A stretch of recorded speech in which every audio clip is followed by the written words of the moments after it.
नमस्कार दोस्तों। हमने पिछले वीडियो के अंदर इनकम टैक्स के बेसिक कंसेप्ट के बारे में जाना था और इनकम टैक्स के क्या क्या स्लैब्स हैं उसके बारे में जानकारी ली थी।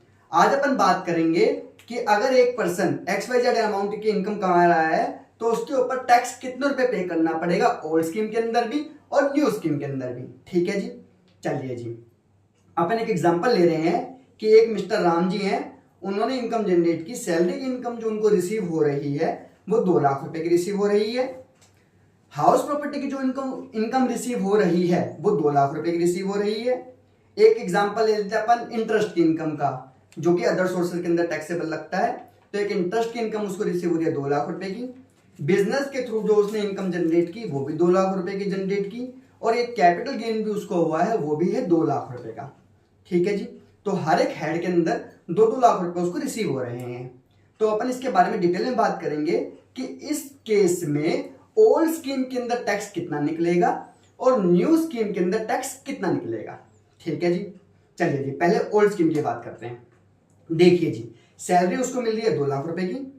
तो सैलरी के केस में एक स्टैंडर्ड डिडक्शन मिलती है 50,000 रुपए की। हमने पिछली वीडियो में इसके बारे में बात की थी। अगर आप लोगों को ध्यान नहीं है तो पिछली वीडियो जाके आप देख लीजिए, उससे आपको काफी ज्यादा क्लैरिटी आ जाएगी। ठीक है जी, चलिए जी 2 लाख रुपए की इनकम उसको सैलरी की मिली, उसमें से 50,000 रुपए की स्टैंडर्ड डिडक्शन मिल गई। तो net income under the head of salary आएगा 1.5 लाख रुपए। ठीक है जी, इसमें कोई कंफ्यूजन नहीं। अब दूसरी हेड की बात करते हैं। हाउस प्रॉपर्टी के अंदर यानी कि रेंट की जो इसको इनकम मिल रही है वो मिल रही है 2 लाख रुपए की। अब रेंट के केस में क्या होता है, जो स्टैंडर्ड डिडक्शन मिलती है वो 30% की मिलती है, यानी कि 2 लाख रुपए का 30% आया 60,000 रुपीज। तो इस अमाउंट की इसको स्टैंडर्ड डिडक्शन मिल जाएगी, और जो हाउस प्रॉपर्टी के हेड के अंदर टैक्सेबल अमाउंट निकलेगा वो निकलेगा 2 लाख माइनस का 60,000 यानी कि 1,40,000 रुपए। ठीक है जी, और बिजनेस के अंदर कोई ऐसी स्टैंडर्ड डिडक्शन मिलती नहीं है, कैपिटल गेन के अंदर कोई ऐसी स्टैंडर्ड डिडक्शन मिलती नहीं है, और कोई अदर सोर्सेज के अंदर भी स्टैंडर्ड डिडक्शन नहीं मिलती, यानी कि उनकी जो हेड की इनकम है 2-2 लाख रुपए वो ऐड हो जाएगी। तो टोटल अमाउंट 1.5 लाख रुपए सैलरी के, 1,40,000 रुपए हाउस प्रॉपर्टी के, बिजनेस प्रोफेशन के 2 लाख रुपए, अदर सोर्सेज के 2 लाख रुपए, कैपिटल गेन के 2 लाख रुपए। तो टोटल अमाउंट आ जाता है अपना 8,90,000 रुपए। ठीक है जी, अब इनकम टैक्स के जो स्लैब हैं उसके हिसाब से 0 से लेके 2.5 लाख रुपए तक कोई टैक्स नहीं लगेगा, क्योंकि अपन ओल्ड स्कीम की बात कर रहे हैं। 2.5 लाख से लेके 5 लाख रुपए यानी कि 2.5 लाख रुपए के ऊपर 5% का टैक्स, यानी कि आ गया 12,500 रुपए। ठीक है जी, और 5 लाख से लेके 8,90,000 रुपए तक यानी कि 3,90,000 रुपए के ऊपर जो टैक्स निकलेगा वो निकलेगा 20% का, यानी कि 78,000 रुपीज। तो 12,500 प्लस में 78,000 रुपीज, ये आ गया 90,500 रुपए। इसके ऊपर अब लगेगा education cess at the rate of 4%, जो कि आता है 3620। तो टोटल टैक्स लायबिलिटी आपकी आ जाती है 94,120। तो ये आपको टैक्स पे करना पड़ेगा अगर आप लोगों ने ओल्ड स्कीम ऑप्ट की हुई है तो। ठीक है जी, आगे बात समझ में।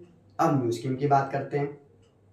न्यू स्कीम के अंदर क्या होगा, सैलरी का अमाउंट है 2 लाख रुपए का, स्टैंडर्ड डिडक्शन न्यू स्कीम के अंदर मिलती है 75,000 रुपए की। तो नेट अमाउंट रह गया 1,25,000 रुपए सैलरी है के अंदर। ठीक है जी, हाउस प्रॉपर्टी के अंदर वही सेम अमाउंट 30% का डिडक्शन मिलता है। तो 2 लाख का 30% 60,000 रुपीज। तो net amount under the head of house property रह गई 1,40,000 रुपए। ठीक है जी, बिजनेस प्रोफेशन के अंदर 2 लाख रुपए है, कैपिटल गेन के अंदर 2 लाख रुपए है, और अदर सोर्सेज के अंदर 2 लाख रुपए है। तो इस केस में जो टोटल अमाउंट बनेगा 1,25,000, 1,60,000, सॉरी 1,40,000, 2 लाख, 2 लाख, 2 लाख, यानी कि टोटल अमाउंट आता है 8,65,000 रुपए। ठीक है जी, अब अगर अपन आगे बात करें तो इसका टैक्स की बात करते हैं। 0 से लेकर 3 लाख रुपए तक कोई टैक्स नहीं लगेगा। 3 लाख से लेकर 7 लाख रुपए तक लगेगा 5% का टैक्स, यानी कि 4 लाख का 5% निकलता है आपका 20,000 रुपए। और 7 लाख से लेकर 8,65,000 यानी कि 1,65,000 रुपए के ऊपर टैक्स निकलेगा 10% का, यानी कि निकलता है 16,500 रुपए। तो टोटल अमाउंट बैठता है आपका 36,500 रुपए। उसके ऊपर एजुकेशन सेस लगेगा 4% का, जो कि निकलेगा 1460, और टोटल अमाउंट आपका हो जाएगा टैक्स में 37,960 ये आपको टैक्स पे करना पड़ेगा न्यू रिजीम के अंदर। ठीक है जी। अगर आप लोगों को इस वीडियो से रिलेटेड कोई और दिक्कत आ रही है, प्रॉब्लम आ रही है, या कुछ और सिचुएशन आपकी है, तो आप कमेंट बॉक्स में कमेंट कर सकते हैं। हम लोग 24 घंटे के अंदर अंदर उसका रिस्पॉन्स करने की पूरी कोशिश करेंगे। Thank you.